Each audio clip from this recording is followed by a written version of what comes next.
Baik, assalamualaikum warahmatullahi wabarakatuh. Selamat sore hadirin. Jadi sekarang kembali lagi dengan saya Muhammad Dafar Ridwan Nasir dari Prodi Ilmu Komunikasi. Di sini saya akan menjelaskan sejarah stasiun Radio Malabar. Eh, Pada tanggal 11 September 1945, hanya beberapa minggu setelah proklamasi kemerdekaan, Radio Malabar resmi didirikan oleh Muhammad Natsir dan sekelompok pemuda patriot di Bandung. Eh, Jawa Barat. Nama Malabar diambil dari kata Malabar yang berarti tempat tinggi atau gunung, mencerminkan lokasi strategisnya di Gunung Puntang. Gunung ini mencerminkan lokasi strategisnya dengan ketinggian sekitar 2000 meter di atas permukaan laut. Dipilih karena posisinya yang terpencil dan tinggi, kemungkinan transmisi radio yang kuat dan sulit dijangkau oleh musuh. Saat itu Indonesia sedang menghadapi tantangan besar. Belanda yang ingin kembali menjajah telah mendarat di Jakarta dan berusaha menguasai wilayah. Radio resmi pemerintah seperti RRI masih dikuasai oleh Jepang atau Belanda, sehingga Radio Malabar menjadi suara alternatif untuk menyebarkan informasi, propaganda, dan semangat perlawanan.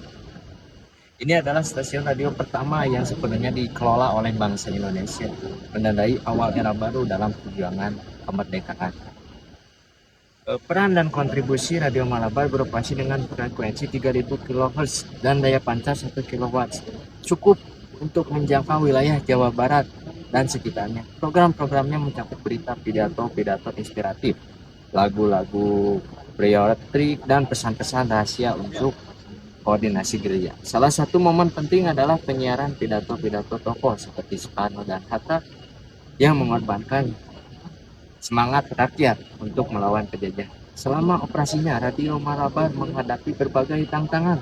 Lokasi di gunung membuat akses sulit dan pasukan Belanda sering mencoba mengganggu untuk menyerang. Namun para penyiar seperti Natsir dan rekannya termasuk Sultan Syahrir tetap bertahan. Radio ini juga berperan dalam diplomasi, seperti menyampaikan pesan ke dunia internasional tentang perjuangan Indonesia pada puncaknya. Radio Malabar menjadi suara hati rakyat yang menyatukan perlawanan di Jawa Barat, bahkan masih menginspirasi gerakan serupa di daerah lain. Penutupan dan warisannya. Sayangnya Radio Malabar berhenti beroperasi pada tahun 1949 setelah konferensi meja bundar dan pengakuan kedaulatan Indonesia oleh Belanda. Meskipun demikian, warisannya abadi. Radio ini membuktikan bahwa teknologi komunikasi bisa menjadi senjata perjuangan dan menjadi cikal bakal bagi media massa Indonesia modern hari ini.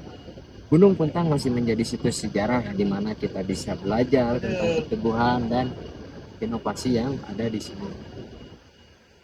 Para bangsa, para hadirin, sejarah Radio Malabar di Gunung Puntang mengingatkan bahwa kemerdekaan tidak datang dengan mudah. Ia lahir dari kreativitas, keberanian, dan semangat persatuan.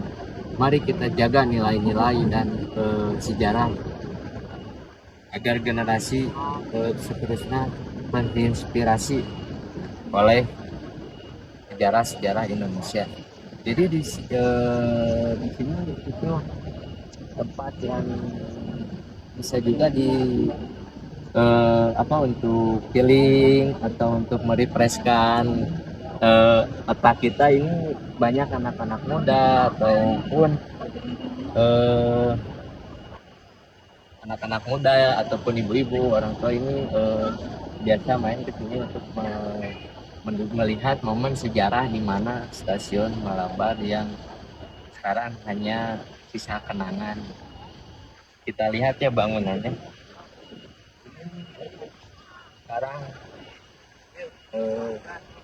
bangunan yang ada stasiun Malabar kita segini ya. Ini sisa-sisanya lihat dulu.